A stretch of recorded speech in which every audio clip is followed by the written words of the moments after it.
Hey everyone, Evan Kirstel with a fantastic discussion ahead with Mikko Hyppönen, InfoSec researcher, author, CISO, advisor across so many specialties, including cybersecurity. Welcome, Mikko. Thank you very much, and thank you for having me.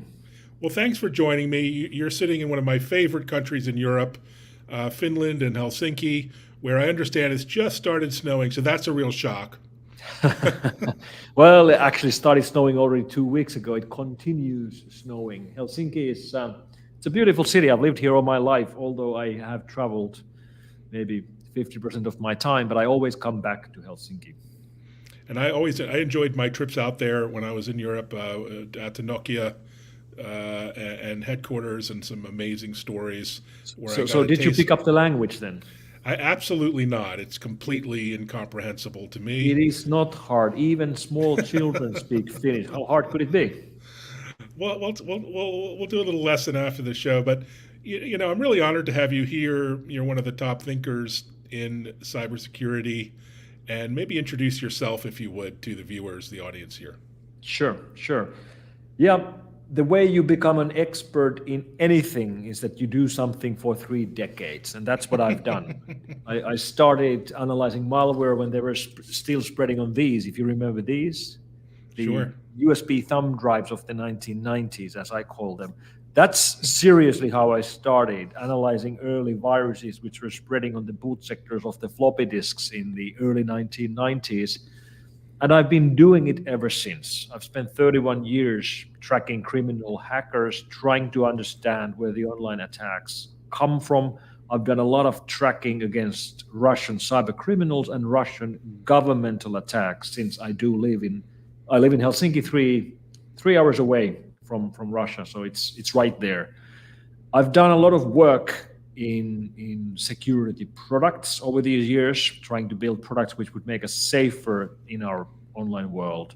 And over the pandemic, I spent a lot of time finishing this. So I tried distilling some of the things I've learned over the last 30 years by putting it in a book. And I'm really happy that I had something to do when I wasn't traveling, when we were all staying put throughout the pandemic. Well, writing a book is a magnificent idea. I just ordered it, including an audiobook, my favorite Mhm. format.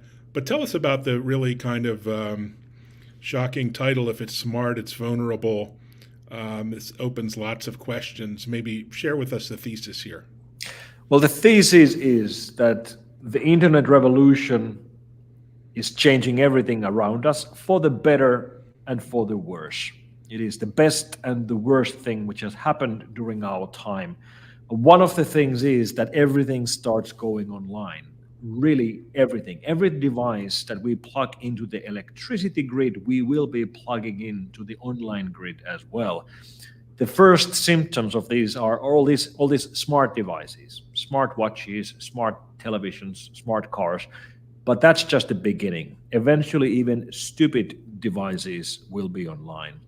And the title, actually, this is called the Hyppönen Law. I said it sometime during a conference somewhere, and it It's not as stuck. catchy as Moore's Law, but Hipponen Law is okay. Maybe it will catch on. The publisher insisted that we use the Hyppönen Law as the title of the book.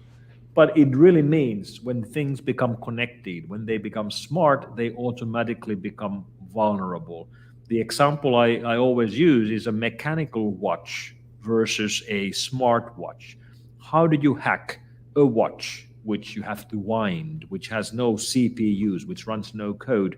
Well, you can't. It's Yeah, yeah, unhackable. on here, unhackable. Yes, yeah. Exactly. That's the kind of watch. And then you look at smartwatches like Apple Watch or Android watches. They might be hard to hack, but of course, everything that runs code can be hacked if it's online. And that's I got my little props here, so I'm really glad to support you your have effort. you have Well, perfect examples of both. And that really is the thing. When things become connected, when they get online, they automatically become vulnerable. and then that's important to us as consumers, but frankly, we seem to have become immune to the security threats. We've almost give up caring. Many of the consumers out there, at least by our behavior, we're not marching in the streets demanding better security for our routers and watches. But this takes it to a whole new level when you talk about industrial security and critical infrastructure security. Tell us about that. When did you become aware that this, whether it's water plants or nuclear power stations, this became, a real challenge and threat? I've been a computer security guy all my life. And for years and years, for decades, I was under the false impression that my job is to secure computers. I'm a computer security guy, so I secure computers. Slowly, I started to realize that nowadays, in all modern societies, everything runs on computers. Public transportations, food processing plants, energy creation, energy distribution, everything. So my job is not to secure computers. Everybody who works in computer security, their job is to secure the society, because our societies run on computers. And let me tell you a story about this. 5, 6 years ago, we were scanning from our labs. We were scanning the internet, as we do, the whole public IPv4 address space, which has around 42 billion computers or 42 billion addresses. We were scanning it as we do regularly, just to see what's online. And we find all kinds of weird and surprising devices. So we found this control interface for a steel mill online. And we poke around and it looks really worrying. So I decided to call them up. It's easy to figure where the factory is. This was in Italy, close to Milan. So I called them up. Hello. Well, this is Mikko calling from security company in Finland. Well, hello, how can I help you? Well, we believe that the control interface for your mill is exposed publicly on the internet with no username and password. And they're like, well, we don't think it is. We use those systems, but they're offline. They're disconnected from the public internet. Listen, I'm in Finland. I'm looking at your interface right now. It's not on the internet. Well, I can start pressing on these buttons on your factory interface. Please don't press on any buttons. And then when we figure out the root cause, like why was this thing exposed, turns out they had bought another company 2 years earlier and they were merging the networks. As an end result, some of the things which they thought were unreachable from the public internet became exposed to the internet. And this is a very common theme. It's hard to keep things off the internet. Internet routes automatically, and that results that surprising things end up online without people realizing that they are online. Amazing. Of course, the paper mill story is particularly interesting from the Finnish perspective. You guys have lots of trees. You also have a very long and beautiful border with a very large country called Russia. I imagine that shaped the thinking when it comes to not just security, of course, but policy and many, many things. But how is that, that relationship with Russia, as it were, how has that affected your thinking around security and cybersecurity policy and vulnerabilities? Well, it has always shaped the way we think about real-world physical security and geopolitics, and of course, nowadays, cybersecurity here in Europe, especially with countries that have a border with the Russians. Both my grandfathers fought the Russians in the Second World War. Wow. We have a million-man strong army reserve in Finland because of the big neighbor we have. I, like most of the males here in Finland, belong to the reserve, and we rehearse regularly because we remember the last time we had to fight them. And I'm really glad that Finland didn't power down and slow down our preparedness, unlike many other European countries during the decades of deep peace. Now, of course, we're really happy that we do have a strong army and strong reserves, and that we've been paying attention to cyber defense as well. The company I work for, WithSecure, is the largest cybersecurity company in the Nordics, and we've done a lot of research over the years to both the organized crime gangs operating from Russia, but also to the operations run by GRU and FSB and other intelligence agencies from within Russia. And that's something we're doing right now, including the attacks that they've been launching over the last couple of months against Ukraine.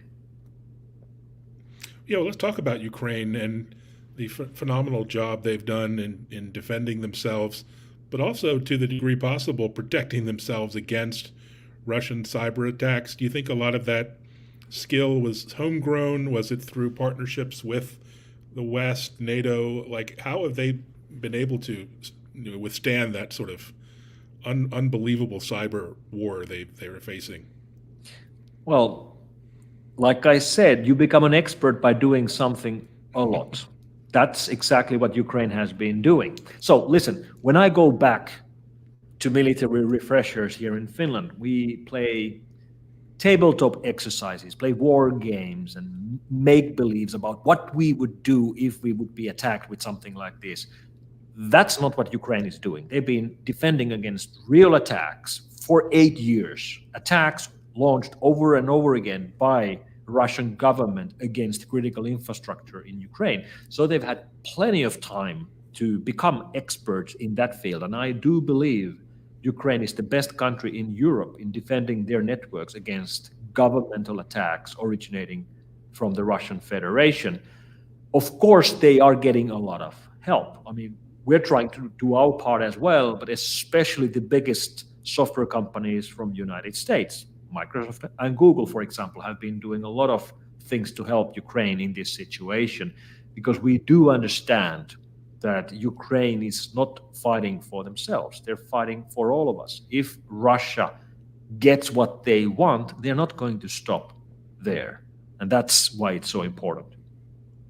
Yeah, very difficult topic. Well, let's shift gears a little bit. I really enjoyed some of your insights and sayings. In particular, one of the interviews I saw, you talked about the most important Finn in the modern era. Mm-hmm. And mm-hmm. I was trying to guess some historical figure, try to remember some prime minister. But what's the answer? We'll do a little Jeopardy for our viewers. Who is the most important Finn in the modern era? And I'll leave us. No one's commenting, so why don't you in your opinion, who's that individual? We have famous architects. We have famous composers. Maybe Sibelius would be a familiar name to those who like classical music. But the most important Finn is alive today.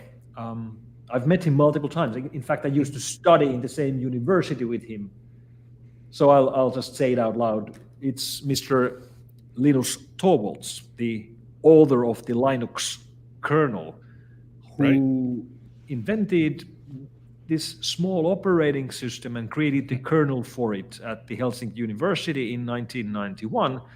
And during these 30 years, it has become by far the most common operating system on this planet. And in fact, it's already running on other planets as well, because there are rovers right now on Mars which are running Linux, which is quite remarkable. For example, every single Android phone runs Linux. Big part of Internet of Things runs on Linux. Google search runs on Linux. Most of the cloud systems run on Linux. It is by far most common. It's not number one on our desktops. We run Windows and MacBooks. MacBooks run FSB. Not FSB. The BSD Linux, BSD Unix distribution. But nevertheless, if you look at the sheer numbers of operating systems on devices running today, there really is no competition. So I do believe that Mr. Torvalds has changed the world more than any other Finn ever. Indeed, and the whole open source movement is still a phenomenon. You know, another thing you like to talk about is this idea of cybersecurity Tetris, which I thought was a game I could play somewhere. I tried to download it. It sounds really fun. But what is cybersecurity Tetris, and how did you come up with the idea? Rarely is anyone thanked for stopping a disaster which didn't happen. That's what we're doing in cybersecurity. We're trying to prevent things from happening. And when we succeed, it simply means that nothing happens, which means it's invisible. And if you remember the rules of the Tetris game, what you're trying to do is to build a whole line. Or in fact, the best thing is to build 4 whole lines in one go. And what happens when you succeed is that the lines disappear. So in the game of Tetris, your successes disappear while your failures pile up. That's what cybersecurity looks like. When we succeed, when we do our job 100% right, that only means that nothing happens. When we fail, then we end up with data leaks, data breaches, malware outbreaks. That's very visible. And I can guarantee to you that tomorrow's New York Times will not have a headline which says that the second largest company in the United States was not hacked yesterday. That's not news. When companies don't get hacked, that's not news. They only make the news in cybersecurity topics when they do get hacked. And that's really what's the problem. It's a highly invisible work that gets done. And that means that people think that cybersecurity situation is really bad because they only see the bad news. Actually, the technical security level of the devices we use today is better than it has ever been. Yes, and yet we're still faced with so many challenges. Let's put on your business hat for a moment. Beyond a researcher, you work for a commercial company at WithSecure, and you asked a really great question: is are you spending the right money on cybersecurity solutions? I've talked to banks that have 70 or 80 different security vendors across their networks, and it just seems like money is pouring into the space, but how is it being spent, and on what say you? Well, there are very real problems, and companies do have to think about cybersecurity. In fact, it should be a permanent board level topic in any company of any significant size. However, what I do question is, does every company have to defend their networks against all possible kinds of attacks? Obviously, the sales guys for cybersecurity company would like to sell everybody a Fort Knox or something like that. And the fact is that if companies do their threat assessments correctly, they can figure out who they really should be worried about. Let me give you an example. If you run a chain of restaurants, I don't know, pizza places, well, that can be a pretty big business. You might have dozens of restaurants, hundreds of restaurants, a lot of turnover, a lot of financial information and payment terminals and payroll information. That doesn't mean that you have to worry about foreign intelligence agencies who would be using advanced persistent threats to break into your network to spy on your business. That's not who you should be defending against. You should be defending against organized crime gangs who try to steal credit card databases or payment information or do BEC scams against your network. And of course, sales guys for cybersecurity companies would like to sell you solutions against all possible problems. But if you do your work correctly, you can figure out what the most likely problems facing your organization are. And that means then you can spend the limited budgets and the limited resources you have into the right place. Fantastic advice. Fit for purpose. That's what we need more of. Tell us about your work at the Aspen Institute. I don't know much about the Aspen Institute. It seems like very impressive collection of big minds. But what does your working group within the security initiative at Aspen do exactly? Aspen Institute is a nonpartisan movement collecting some of the best experts in their fields into working groups to work together across the borders to figure out how to solve some of the toughest problems we have. They've had a US-centric cybersecurity group for a couple of years, and now I'm happy to report that they've expanded and actually created a new global group which has experts around the world, for example, from Ukraine, as well as from Japan, Australia, all over the world. I'm happy to be part of it because obviously these problems are global. One of the things I say in my book is that the change that internet brought to us is that internet deleted geography. On the internet, there is no geography. There are no distances. There are no borders. And that's great and that's awful. It's great as it enables us to do business worldwide and communicate freely wherever. And it's awful because it also means that the bad people can reach us regardless of where we are. It's as if someone would have given free plane tickets to all the petty criminals of the world. The criminals who couldn't reach us before can now reach us. Wow. Well, so entertaining you are, and so scary a topic, but it's Oh, nice sorry. to be a little lighthearted. I guess final question as a security guru, you're working from home, I imagine a lot, as we all are. What does your tech stack look like at home? Is it like a POTS line and do you live, in sort of shielded cage, or what's your setup? Devices or operating systems, or how do you keep your Oh, personal stuff this is a great. Well, it's not a lesson, but this is great that you brought this up. One of the ways you make your systems more secure is to practice good OPSEC, good operational security. I try to do it as much as possible because, well, part of my job is to track down online criminals and then work with law enforcement, and hopefully we get them arrested and sentenced and put behind the bars. And that means I do have enemies. There's people who don't like me, which of course then means that I try to practice good OPSEC to make it harder for attackers to target me, for example, to hack into my systems or our systems. And one of the ways you can make it harder is that you don't tell anyone what kind of environment you're running. So thanks for asking. I'm not going to answer your question. But what is your mother's maiden name? I was just curious. No, great answer. Maybe offline I'll get some personal advice, tips, and tricks. But thanks so much for joining us. I'd really encourage everyone to buy the book. If it's smart, it's vulnerable. We want to support the good guys and gals, and you're one of the good guys. So we want you to be successful here.